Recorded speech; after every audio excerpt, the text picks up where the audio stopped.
Assalamualaikum warahmatullahi wabarakatuh. Kembali lagi bersama saya Sani Nur Anissa. Nah, di video kali ini saya akan menjelaskan mengenai definisi masalah dan jenis-jenis masalah dalam penelitian. Langsung saja kita pembahasannya. Yang pertama, kita akan membahas pengertian masalah. Yang kedua, ada sumber masalah. Yang ketiga, jenis-jenis masalah. Yang keempat, kriteria masalah. Dan yang kelima, cara mengidentifikasi permasalahan di dalam penelitian. Langsung saja yang pertama, pengertian masalah di dalam penelitian. Nah, menurut Stunner, mengemukakan bahwa masalah-masalah dapat diketahui atau dicari apabila terdapat penyimpangan antara pengalaman dengan kenyataan, antara apa yang direncanakan dengan kenyataan, adanya pengaduan, dan kompetisi.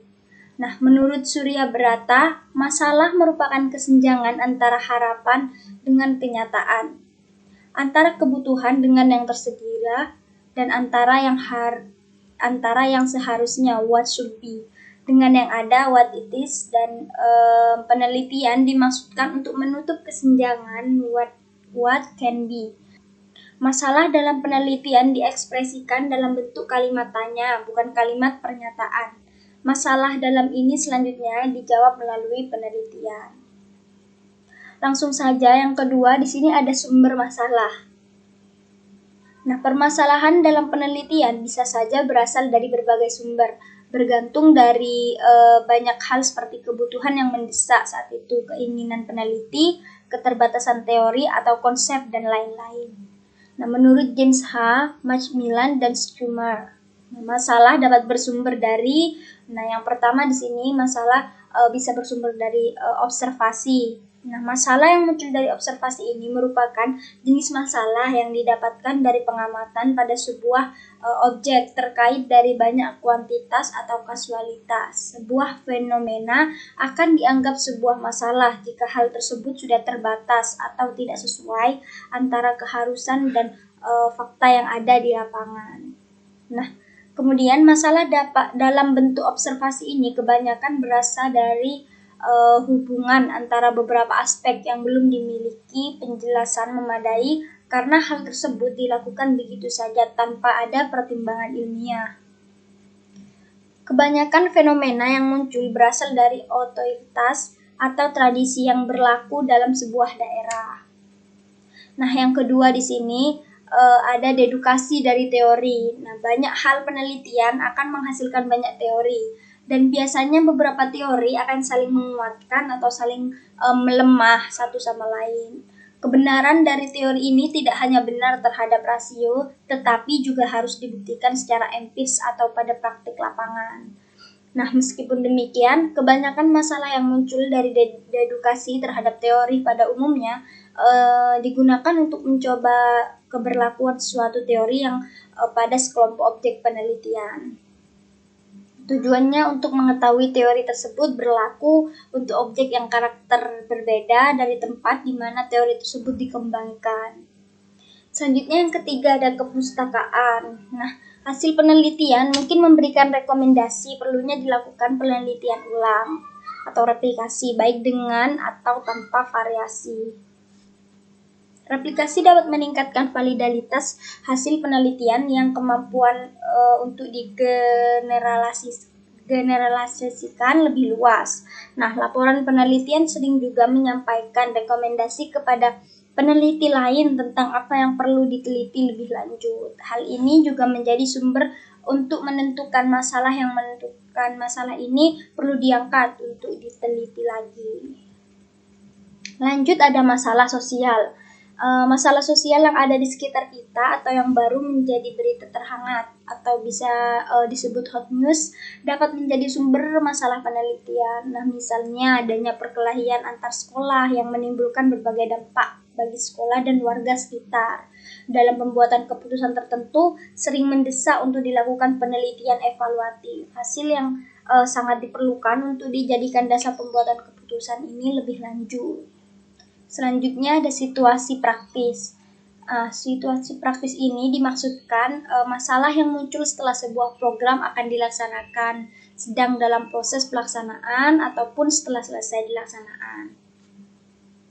Munculnya masalah dalam situasi praktik ini setelah melalui proses evaluasi dari sebuah program. Hasil dari penelitian dan evaluasi ini selanjutnya akan dijadikan landasan dalam membuat keputusan tentang program yang dimaksud.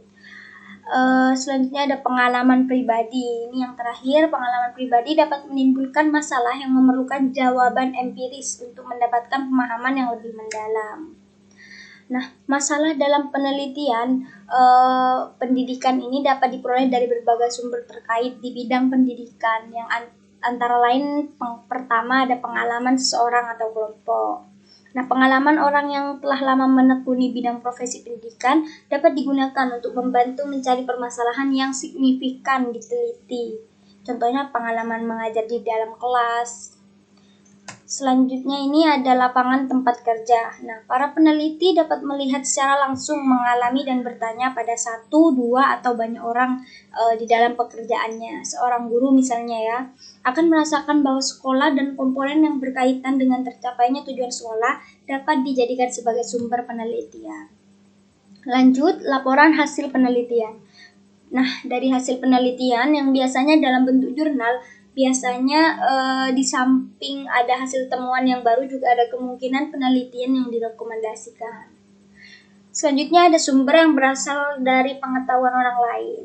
Perkembangan ilmu pengetahuan lain di luar bidang yang dikuasai seringkali memberi pengaruh munculnya permasalahan penelitian. Misalnya gerakan reformasi yang muncul setelah Orde Baru ternyata telah memunculkan dalam mempengaruhi sikap dan tuntutan para guru untuk memperoleh gaji dan status profesi yang lebih baik.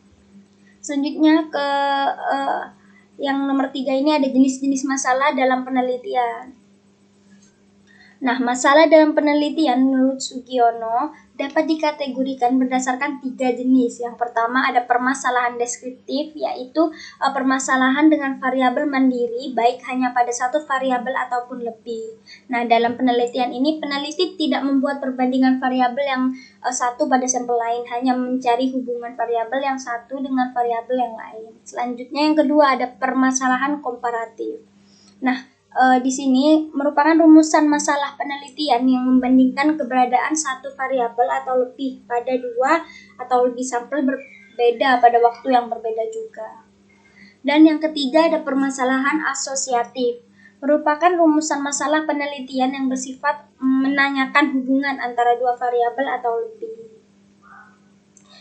Di sini juga terdapat 3 bentuk hubungan, yaitu hubungan simetris, hubungan kasual, dan hubungan timbal balik. Nah, di hubungan simetris sendiri ini adalah suatu hubungan antara dua variabel atau lebih yang kebetulan munculnya itu secara bersamaan.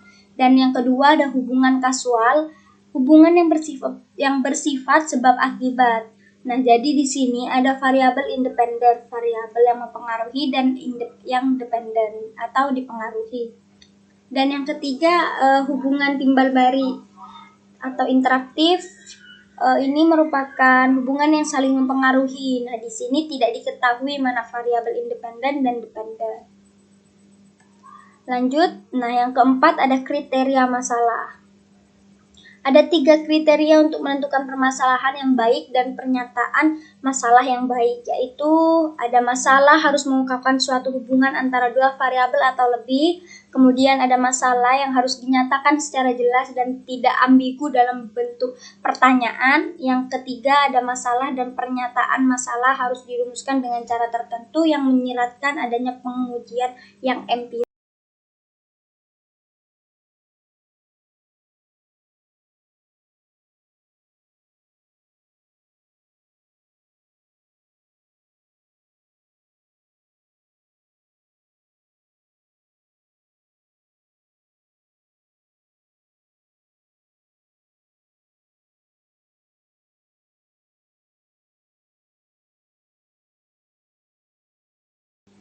Lanjut, yang kelima, cara mengidentifikasi permasalahan di dalam penelitian. Nah, Ini dilakukan untuk menentukan masalah mana yang perlu segera dicari penyelesaiannya. Mengidentifikasi permasalahan dapat dilakukan dengan cara mengelompokkan sekaligus memetakan masalah-masalah tersebut secara sistematis berdasarkan keahlian bidang peneliti. Menurut Ahmad Nursanto, dalam mengidentifikasi masalah perlu memperhatikan hal-hal sebagai berikut.